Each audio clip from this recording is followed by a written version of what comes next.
Do you often feel that you are not ready yet? Do you wait for the right moment, the right version of yourself? Have you ever had a dream that ended before it began? Some dreams do not break. They stay quiet. They wait in drawers, in folders, in careful plans. This is a story about one of them. He works in an office downtown. Every weekday begins at the same time and ends the same way. Emails, meetings, reports. People describe him as steady and reliable, someone who finishes tasks, someone who does not make trouble. After work, he takes the train home. He eats dinner, washes the dishes, and sits by the window for a while. Later at night, he opens a sketchbook. He draws faces from memory. Hands, streets he passed years ago. Drawing feels natural to him. Time moves slower when he does it. No one at work knows about this. By morning, the sketchbook is closed again. One evening, on his way home, he slows down without meaning to. Across the street, a large poster covers the side of an old building. It is clean and bright, unlike the walls around it. The words are easy to read, even from far away. Illustrator wanted. A long project, creative work. He crosses the street and stands in front of it. People pass behind him. Someone bumps his shoulder, then says, "Sorry." He reads the details line by line. The style they ask for feels familiar. The examples look close to his own drawings. When the traffic light changes, he is still there. Before walking away, he takes a photo of the poster. The next day, he meets a friend for lunch. They sit near the window, plates between them. The friend asks about work. He answers, then pauses. After a moment, he takes out his phone. He shows a few drawings. Faces, buildings, small scenes. The friend looks carefully, takes time, does not rush. After a while, the friend smiles. "This fits you," the friend says. "You should apply." The sentence stays with him. It repeats itself during the afternoon meeting. It follows him onto the train. That night, he opens his laptop and creates a new file. He writes slowly, one sentence at a time. He explains his background, his skills, his way of working. The tone stays simple and professional. He stops often to read what he has written, changes a word, moves a sentence. The room is quiet except for the sound of typing.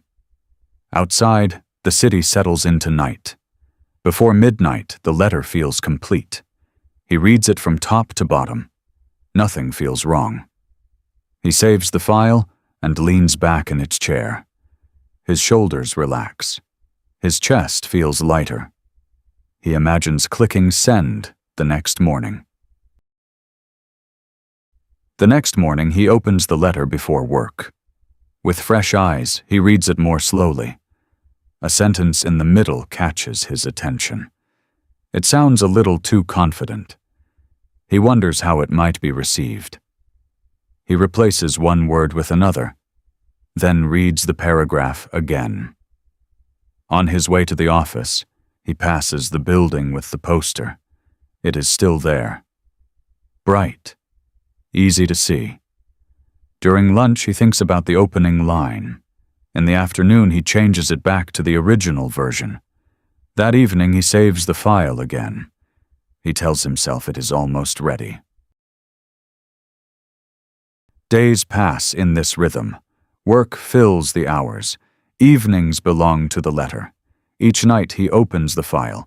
He adjusts small details, a comma, a phrase, the order of 2 sentences. He walks past the poster every morning. Sometimes he slows down.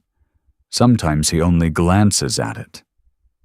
The deadline date stays in his mind. He knows how many days are left. Still, the letter never feels complete. It feels close. Always close.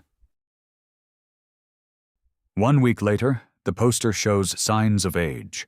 The edges begin to curl. The colors fade under the sun. He notices the change.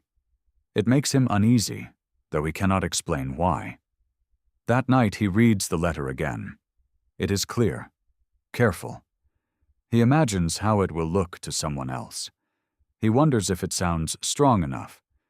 He closes the file without sending it. There is still time, he thinks.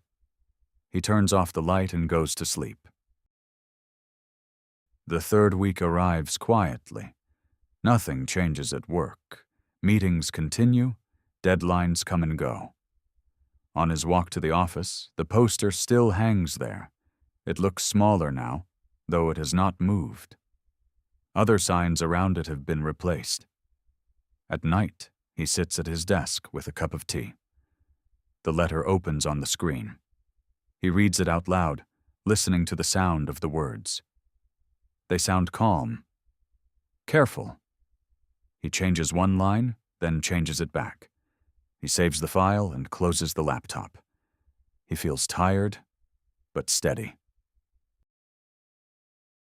A few days later, the deadline feels close enough to touch.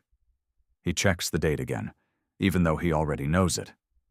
That evening, he stands across the street from the poster. Cars pass between him and the wall. Their lights blur the words for a moment. He thinks about sending the letter when he gets home. The thought tightens his stomach slightly. At his desk, he opens the file. Everything looks fine. Still, something holds him back. He tells himself he will sleep on it. The final week begins. The poster is still there, but one corner has come loose. It moves when the wind passes. He notices how often he looks at it now, as if it is watching him. At home, the letter sits open on his screen. It feels finished, prepared. He moves the cursor toward the send button. Stops. He reads the letter one last time. Then he saves it and shuts the laptop. Tomorrow, he thinks, tomorrow will be clearer. One morning, the wall is empty. He notices it before he fully understands what he sees. The building looks the same. The windows have not changed, only the poster is gone. He stops walking for a moment, looks again, as if it might return. People move around him. Someone talks on the phone. A bus pulls away. After a few seconds, he continues toward the office. His steps feel steady. The day unfolds as usual. That evening he comes home at the usual time. He hangs his coat and washes his hands. Later he opens a drawer in his desk. Inside lies a printed copy of the letter. The paper is clean. The text is clear. Nothing looks unfinished. He touches the corner of the page, then lets it go. The drawer slides closed. The room is quiet. Outside, lights turn on one by one. Tomorrow is a work day. Some things do not end with noise. They do not break or fall apart. They fade while life stays comfortable, while days remain full, while everything seems under control. The letter was never rejected. The dream was never tested. It stayed safe, clean, and untouched. And sometimes, that kind of quiet ending is the hardest one to notice.